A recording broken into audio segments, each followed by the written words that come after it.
here we have the components for the passenger cabin floor. I've already attached them. They're bonded together. It's very simple. All you do is you simply place the floor upside down on the surface plate. Same thing with the elevator base. Oh, this thing is called the elevator base because this is where the elevator attaches. So, one fits inside the other. You want to align the back sides of the step units with these little bars that are on the back side. These are little stiffeners that are cast into place on the passenger cabin floor. So, you want to align the back sides of the steps with these bars. It doesn't matter which ones, it's just that there are always going to be 4 there. Okay. The reason you want to do that is because you're going to be messing with more alignment, shall we say. You want to find the center of 2 of the bars, opposite bars, and then transfer that mark to the front side where you draw a line. So now you've separated you've made a demarcation so that the passenger cabin floor is in 2 halves. The reason you're doing that is because the zero-G toilets need to be centered on this piece. And to do that, there is a template in the kit that is, it's a printed piece of paper, and it's not as wide as the passenger cabin floor. And that's a good thing. So what you want to do with this piece of paper is find the zero-G toilets and cut a little V shape like I've done. And you want the apex of the V to line up with the center line, and you want the V to cross over the edge of the circle in the drawing. And this way you can place the drawing so that the V is on the center line you've drawn on the passenger cabin floor, and the circle is interrupted in that because it's cut out, and that's where you can see the edge of the part line up with the drawing. So once you've done that, you tape it down using these little, there's an area where the resin isn't covered by the paper. You can put a piece of tape on each side here to hold this, and then you simply take a pencil and you lift the paper up and you poke a hole through the dot, and you go through the whole page like that. You can actually poke the holes first, doesn't make any difference, but what's going to happen is this.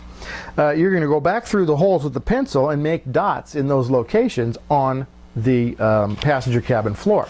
This way you can locate the 2 zero-G toilets very accurately. So once you've got that done, you want to put the zero-G toilet in place, centered visually, and sorry, I'm looking for one.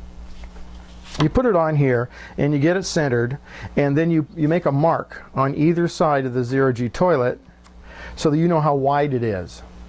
And that's going to show you that when you go to put on the lower floors, they're gonna go on. There's a little groove that they fit into. I'm sorry. There's a little groove that the passenger cabin floor fits into, and you're going to tape these in place.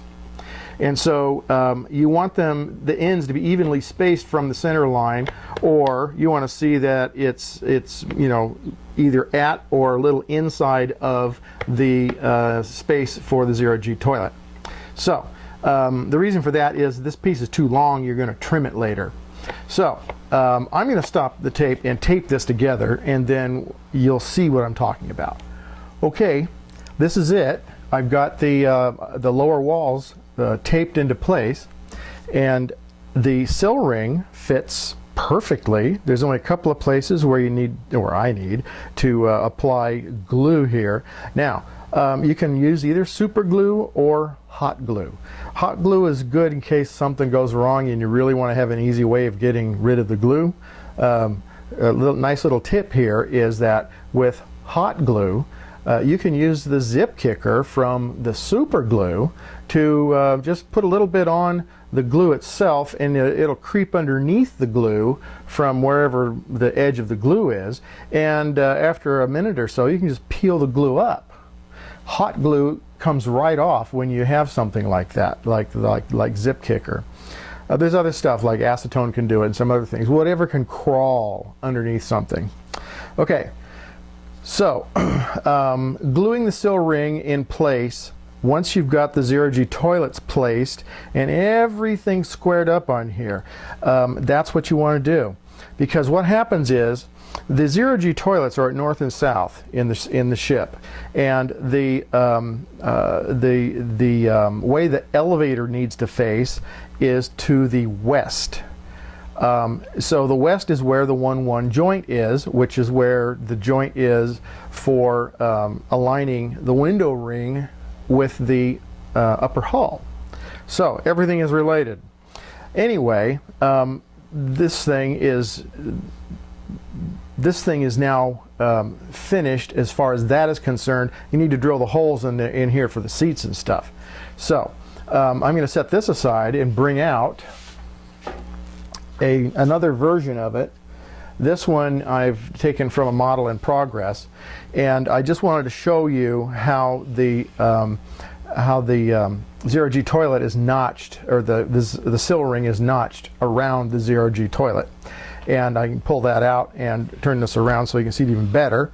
So this is it here, so that you can see how nicely that fits together there. The only other thing I want to say about this process is that you really need to paint the lower walls here the buff color that they should be before you assemble anything. You need to paint the floor first, you need to then paint the walls, and then you put the whole thing together. You need to trim everything first, but before you glue it all together, you need to paint it, because otherwise you have to mask the floor to paint the walls, or the walls to paint the floor, neither one of which is easy. So, we're moving on.